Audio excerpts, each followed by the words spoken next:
Like most personality disorders, narcissism is something of an enigma. Are we genetically hardwired in some cases for self-centered and self-aggrandizing behavior? Or are we influenced by our environment and our upbringing? Can past trauma create present narcissistic behavior? Or, as might seem logical, is narcissism a combination of all those previously mentioned? There are varying opinions as to what triggers narcissistic behavior, as well as to how broad the spectrum of narcissistic behavior might be. Many experts agree that narcissism is caused by a combination of factors, from genetic predispositions to environmental circumstances to childhood traumas. Depending on the case, one factor might have more weight than the others. If you've ever wondered what causes the formation of narcissism, then consider the following factors. Number 1. How genetics might play a role. In some relatively recent rethinking of narcissistic personality disorder, as with psychological disorders in general, many scientists are now suggesting that there may be some genetic roots to the cause of narcissism. It is known that individuals with narcissistic personality disorder have less volume of brain tissue in the left anterior insula. This is the region of the brain responsible for empathy and emotional management. This suggests that a narcissist's very genetic makeup might be at least partially responsible for their lack of compassion, inability to feel guilt, and dysfunctional cognition.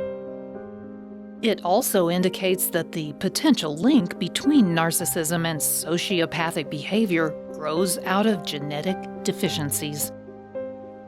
It might be that some narcissists truly cannot help but act the way they do. In addition, other researchers have argued that narcissism is linked to physical attributes. This describes a concept known as reactive inheritance, which suggests that someone's actual appearance shapes their personality and behavior. These studies note that most people who exhibit pathological narcissistic behavior are physically attractive and/or athletically talented. Number 2. Nature and neurobiology, linking thinking and doing.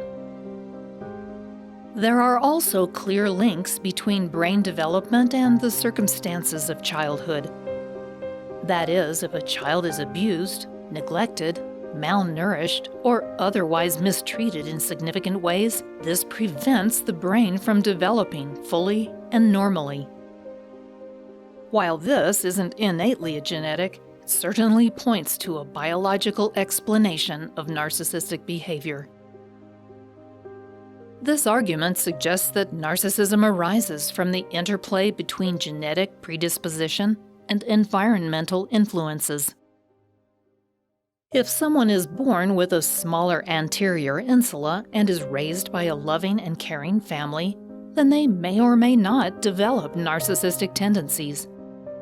But if they are raised in a dysfunctional atmosphere, then the chances are much higher that they will begin to display narcissistic behaviors from a young age. There is also the suggestion that narcissism may provide some evolutionary advantages. Because narcissists are skilled at coercion, they potentially have advantages in mating, at least in the short term. Additionally, narcissists are dominant within any given social group, so they are better able to access and take advantage of whatever resources such as food, water, and shelter the community possesses. Number 3. Family bonds and childhood harm. The environment in which a child is raised, including the ways in which the parents interact with the child, plays a significant part in the onset of narcissism. When interpersonal relationships are dysfunctional or abusive, children can develop coping mechanisms, whether those methods are psychologically helpful or harmful, in order to defend themselves. If either or both of the parents display narcissistic behavior, then a child is much more likely, regardless of genetic considerations, to exhibit the same traits. If a child is exposed to harsh criticism for even the slightest of infractions, or lavished with excessive praise for even the smallest achievement, then these learned behaviors will become a part of their own family dynamic later in life. Even if parents aren't narcissists per se, a child who suffers from neglect or verbal and physical abuse can develop narcissistic personality disorder as a way to cover their lack of self-esteem and confidence. Parents whose emotions and actions are unpredictable can also cause a child to hide behind the self-aggrandizing characteristics and psychological manipulations that are the hallmarks of narcissism. Certainly, parents are not the only influencing figures in a child's life. A child who is surrounded by extended family and indulgent friends may present with a narcissistic behavior later in life. If a child is constantly praised or admired without needing to do anything much, then they might develop an outsized ego and a sense that they can do no wrong. Number 4. Triggers and transformations in adults. Most diagnoses of narcissistic personality disorder don't occur until someone has reached adulthood, 18 or older. This is because, in the first place, people are still forming their identity and personality throughout their youth and teen years, and of course often beyond that.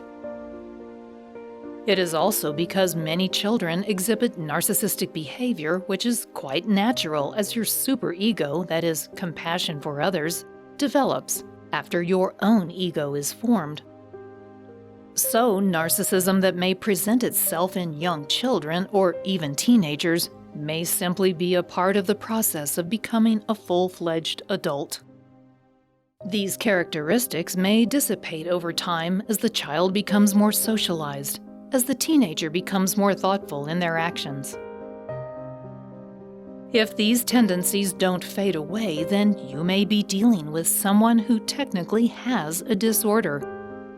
In many cases, narcissistic behavior is triggered by events or circumstances, so that narcissistic personality disorder may be latent until significant life changes reveal it.